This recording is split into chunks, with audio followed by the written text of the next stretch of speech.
레아가 야곱에게 낳은 딸 디나가 그 땅의 딸들을 보러 나갔더니 히위 족속 중 하몰의 아들 그 땅의 주장 세겜이 그를 보고 끌어들여 강간하여 욕되게 하고 그 마음이 깊이 야곱의 딸 디나에게 연연하며 그 소녀를 사랑하여 그의 마음을 말로 위로하고 그의 아버지 하몰에게 청하여 이르되 이 소녀를 내 아내로 얻게 하여 주소서 하였더라. 야곱이 그 딸 디나를 그가 더럽혔다 함을 들었으나 자기의 아들들이 들에서 목축함으로 그들이 돌아오기까지 잠잠하였고 세겜의 아버지 하몰은 야곱에게 말하러 왔으며 야곱의 아들들은 들에서 이를 듣고 돌아와서 그들 모두가 근심하고 심히 노하였으니 이는 세겜이 야곱의 딸을 강간하여 이스라엘에게 부끄러운 일 곧 행하지 못할 일을 행하였음이더라. 하몰이 그들에게 이르되 내 아들 세겜이 마음으로 너희 딸을 연연하여 하니 원하건대 그를 세겜에게 주어 아내로 삼게 하라.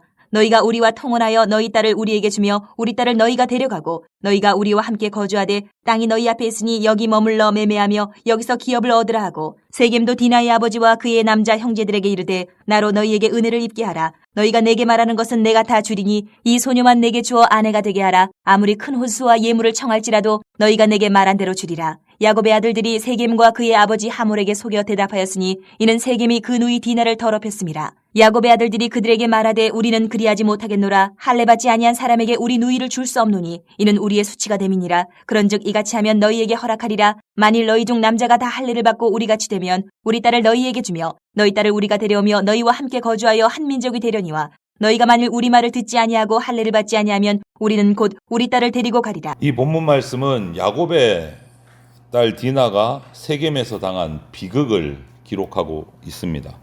그런데 이 말씀은 그냥 한 가정의 정말 상상하지 못할 아픔, 거기서 끝나는 게 아니에요. 하나님께 부름받은 언약 백성이 세상의 유혹, 위협 속에서 어떻게 영적으로 깨어 있어야 하는지, 악을 만났을 때 어떤 방식으로 반응을 해야 되는지, 이것을 우리에게 알려주고 있는 기록입니다. 먼저 첫 번째 교훈은 하나님의 자리로 가지 않으면 세상 자리에서 그리스도인은 시험을 받게 됩니다. 오늘 1절 어떻게 됩니까? 레아가 야곱에게 낳은 딸 디나가 그 땅의 딸들을 보러 나갔더니, 이렇게 시작이 돼요. 단순한 외출처럼 보이지만 그 내면에는 이 야곱의 가정의 영적인 상태가 보여요. 영적인 상태가. 야곱은 분명히 도망쳐 나오면서 베델에서 하나님이 보여주신 꿈의 환상을 보고 베델로 돌아가겠다 하나님과 약속을 했어요. 그래서 제단을 쌓고 제사까지 드렸는데 지금 아직 베델까지 가지 않았어요. 하나님도 베델까지 올라가라고 말씀을 하셨어요. 그런데 곧장 베델로 가지 않고 세겜에서 그냥 자리를 잡아버렸어요. 세겜은 아주 교통의 요충지고 지리적으로 목축하기에 좋은 아주 비옥한 땅이었지만, 인간적으로는 풍요로운 땅이었지만 야곱은 거기서 지금 오늘 끔찍한 일을 당한 겁니다. 여러분, 우리의 신앙이 나태해지고 실패하게 되는 그 이유를 살펴보면 갑자기 오는 게 아니에요. 하나님께서 부르신 자리보다 세상적으로 편하고 유익해 보이는 자리에 내가 자리를 잡고 거기 머물러 버리면 우리 영혼은 점점점 잠들어 버립니다. 세겜은 인간의 눈으로 보기에는 좋아 보였지만 하나님이 가라고 명하신 자리는 아니에요. 우리 그리스도인의 참된 안전함은 세상적인 어떤 환경에 이런 것이 있는 것이 아니라 하나님 말씀에 있습니다. 오늘 1절 말씀 다시 그 중요한 부분을 보면 디다가 그 땅의 딸들을 보러 나갔다. 그 땅의 딸들을. 그 배경이 뭡니까? 영적인 문제예요. 세겜에 안주한 야곱의 가정의 영적인 부분이 느슨해졌다, 풀어졌다라는 뜻이에요. 세상의 딸들을 보러 나갔다. 세상과 가까이 우리가 지내다 보면 처음에는 보는 것으로 시작하다가 나중에는 닮아가고 결국은 그들에게 끌려가 버리게 돼요. 세상에. 영적인 상태가 점점점 느슨해지는 거예요.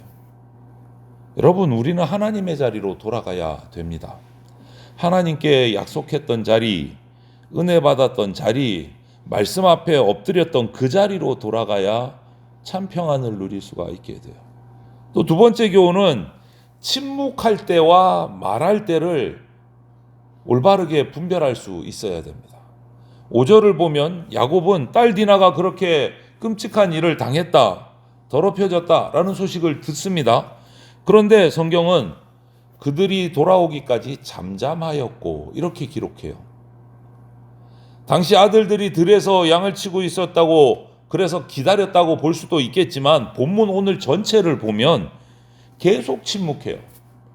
이 야곱의 침묵은 신중함이라기보다는 영적으로 무기력해졌다는 표시예요. 세겜에서 생활하면서 영적으로 느슨해진 거예요. 무기력해진 거예요. 딸이 짓밟혔고 하나님의 약속의 가정이 무너졌고 언약 백성의 거룩함이 완전히 훼손이 돼버렸는데 아무 말도 하지 못해요.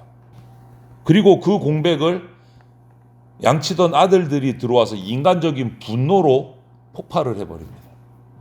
여러분, 공동체에서, 가정에서 지도자나 부모가 불의한 일 앞에서 그 사태를 바로잡지 못하면 그 공동체, 그 가정은요, 혼란에 빠지게 돼버려요. 여러분, 침묵이 항상 믿음은 아닙니다. 어떤 침묵은 지혜가 될 수도 있지만 어떤 침묵은 책임 회피가 될 수 있어요. 오늘 야곱은 지혜로운 게 아니에요. 책임 회피예요. 하나님 앞에 엎드리고 가족들을 모으고 아들들의 분노를 하나님 뜻 안에서 다스리면서 해결 방법을 찾았어야 되는데 아무것도 하지 않았어요. 야곱은 그냥 잠잠히 침묵하고 있었어요. 그 사이에 그 일을 벌인 하몰 가족, 그 아들 세겜이 야곱에게 와서 이렇게 된 거 같이 결혼하게 하고 우리 가운데 섞여서 그냥 물건 팔고 사고 여기서 그냥 너희들 그냥 살아라, 이렇게 제안을 합니다. 겉으로는 평화로운 제안처럼 보여요. 겉으로는. 그런데 그 안에는 언약 백성을 가나안의 그 세속적인 문화에 그냥 흡수시켜 버리려는 아주 위험한 내용이 그 속에 들어있는 거예요. 16절에 보면 우리와 한 민족이 되자, 이런 말이 들어가요. 한 민족이 되자. 정체성이 완전히 없어지는 거예요. 하나님 백성이 그냥 세상 백성에 섞여서 없어져 버리는 거예요. 이 말대로 하면 한 민족이 되자라는 거예요. 여러분, 오늘도 그렇습니다. 세상은요, 예수 믿는 거 좋죠. 근데 너무 그렇게 너희들끼리 똘똘 뭉쳐서 구별돼서 그렇게 유별나게 살지 말아라, 이렇게 유혹을 합니다. 세상은. 좋은 게 좋은 거잖아, 이러면서 우리에게 유혹을 해요. 그렇지만 여러분, 그리스도인 저와 여러분은 세상 속에 지금은 살아가고 있지만 세상에 속한 사람이 아닙니다. 우리는 하늘에 속한 사람입니다. 이 사랑은 방관이 아니고 믿음은 무기력함이 아니에요. 거룩한 구별이에요. 성별됨에 있어요. 그래서 우리는 침묵할 때와 말할 때를 분별할 수 있어야 돼요. 야곱은 오늘 그것을 실패했어요. 그리고 한 가지 더, 이 본문에서 우리가 받을 말씀은 악을 악으로 갚지 말고 하나님의 방식으로 이겨야 된다. 13절부터 쭉 보면 야곱의 아들들이 돌아와서 세겜과 하몰의 그 결혼하자, 한 민족이 한 가족이 되자, 이 말의 대답을 14절에 이렇게 합니다. 할례 받지 아니한 사람에게 우리 누이를 줄 수 없노니 이는 우리의 수치가 됨이니라, 이렇게 대답을 해요. 겉으로는 언약 백성의 거룩함을 지키려는 말처럼 아주 반듯하게 보입니다. 그런데 13절에 보면 속여서 대답했다라고 성경은 기록하고 있어요. 속여서 대답했다. 이 야곱의 아들들의 말은 신앙적인 언어입니다. 영적으로 보여요. 그런데 그들의 속 내면 마음에는 복수가 가득 차 있었어요. 복수가. 그들은 하나님의 언약의 표징인 이 할례를 복수의 도구로 악용하고 있는 거예요. 여러분, 신앙의 말로 포장했다고 해서 모든 행동이 하나님의 뜻이 되는 것은 절대 아닙니다. 하나님의 이름을 말한다고 해서 내 분노, 내 복수심이 의로워지는 것, 그것도 아니에요. 오늘 본문에 디나가 당한 일은 결코 가볍게 넘길 수 없는 진짜 엄중한 죄악입니다. 그런데 악을 대하는 방식까지 악해지면 안 됩니다.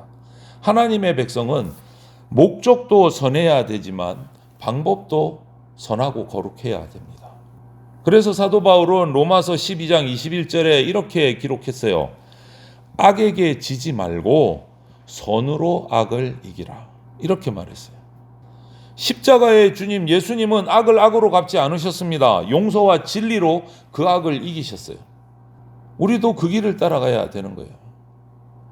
불의를 덮으라는 뜻이 아니에요. 죄는 죄라고 말하고 억울한 사람을 보호하고 공동체 안에서 공의를 세워야 됩니다. 그런데 그 모든 과정은 하나님의 성품과 방법을 따라서 이루어져야 된다. 악을 악으로 갚을 수는 없다라는 거예요. 힘들죠. 내 감정대로 하면 복수하고 싶은데 야곱의 아들들의 그 행동이 더 속 시원할 것 같은데 성경은 그렇게 얘기하지 않아요. 오늘 말씀은 우리에게 이런 질문을 던져요. 너 지금 베델로 가고 있니? 아니면 세겜에서 그냥 주저앉아서 머물러 있니? 우리에게 묻습니다. 또 너 불의와 상처 앞에서 믿음으로 말하고 있는가? 무기력하게 입 다물고 침묵하고 있는가? 우리에게 묻는 거예요. 그리고 악을 만났을 때 너 하나님의 방식으로 이기고 있니? 세상의 방식으로 복수하려고 하고 있니? 우리에게 묻는 거예요. 여러분, 이 말씀을 잘 생각하고 묵상하시기를 바랍니다.